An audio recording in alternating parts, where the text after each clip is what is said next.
De quoi vous nourrissez-vous? Guy Plante, conférencier, formateur, coach. Évidemment, je ne vous parlerai pas de nourriture. Je ne suis pas un spécialiste au niveau de la nourriture pour le corps. Je me spécialise plutôt au niveau de la nourriture pour l'esprit. Vous l'aurez compris.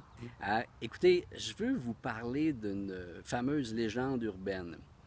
On dit que c'est une légende urbaine, mais c'est juste pour vous faire voir comment la puissance de nos pensées, jusqu'où ça pourrait aller. Et je vous parlerai de l'inverse par la suite. Alors, il y a une légende urbaine qui dit qu'un jeune homme qui travaillait, dans certains cas, on dit qu'il travaillait pour une compagnie ferroviaire, dans d'autres cas, on dit qu'il travaillait dans un port où il y avait des bateaux. Peu importe, le résultat est le même. En fait, le jeune homme devait quitter une journée en particulier, il devait quitter un peu plus tôt parce qu'il y avait une fête pour un de ses contremaîtres. Alors, il devait aller nettoyer avant de partir un wagon qui était réfrigéré. Comme il est à l'intérieur, la porte se referme et il est incapable d'ouvrir cette fameuse porte.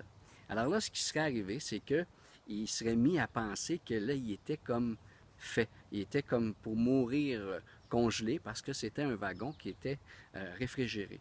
Alors, il s'est mis à penser à ça très, très fortement. Il aurait trouvé un couteau à ce moment-là. Le plancher était de bois. Il aurait commencé à écrire pour que les gens sachent ce qu'il vivait avant de partir parce qu'il était convaincu qu'il était pour mourir. Alors, ce qu'il disait que bon, c'est ça, il se sentait dépérir, il sentait qu'il s'endormait et ainsi de suite. Le lendemain, comme personne n'avait eu de nouvelles, ça a pris un certain temps avant qu'on puisse retrouver l'individu en question. Et il y aurait eu une autopsie, on l'a découvert qu'il était décédé. Et suite à une autopsie, semble-t-il qu'il aurait été déclaré comme mort réfrigéré. Il serait mort de froid. Cependant, on aurait aussi découvert que le fameux wagon en question, il était défectueux et ça n'aurait jamais descendu à moins de 50 degrés. Alors, c'était impossible de mourir de froid. Mais juste le fait de sa pensée lui aurait fait mourir de froid. Alors, c'est une légende urbaine comme telle. Mais je vais vous parler de faits vécus. Dans les années 1990, au début des années 90, un spécialiste de la maladie d'Alzheimer a décidé de faire des recherches. Il est allé dans un couvent de sœurs qui existait depuis les années 1930. Il a découvert des livres, comme des journaux que l'on peut écrire. Alors, il semble-t-il que la mère supérieure demandait à ses sœurs d'écrire à chaque jour comment elle se sentait, comment elle était bien, qu'est-ce qu'il y avait exactement, exactement comme un journal quotidien que l'on pourrait écrire. Et suite à ses recherches et l'analyse de tout ça, il a découvert que les sœurs qui étaient en mesure d'exprimer leurs émotions, des émotions positives, telles que le bonheur, la joie et ainsi de suite, auraient survécu 9,6 ans de plus que les autres.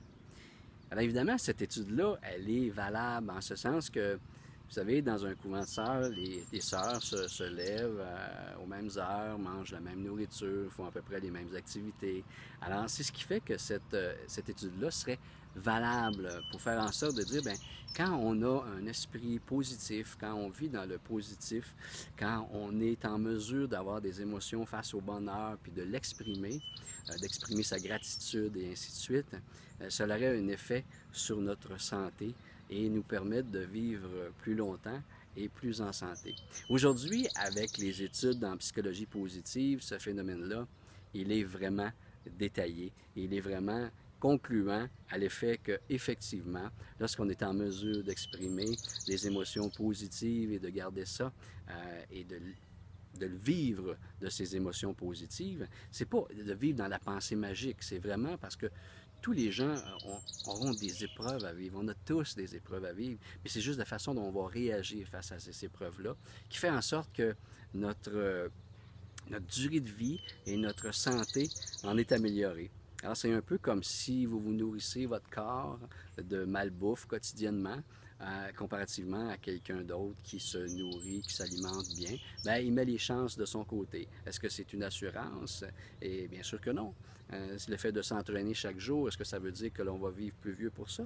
Pas nécessairement, mais on améliore nos chances. Alors, de cultiver notre esprit dans cette façon de voir-là, dans cette façon de faire-là, fait en sorte qu'on améliore nos chances de vivre plus longtemps et plus en santé.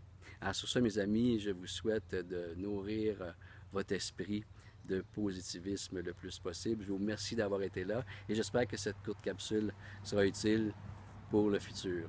Alors, continuez, mes amis, de planifier vos rêves. Bye bye.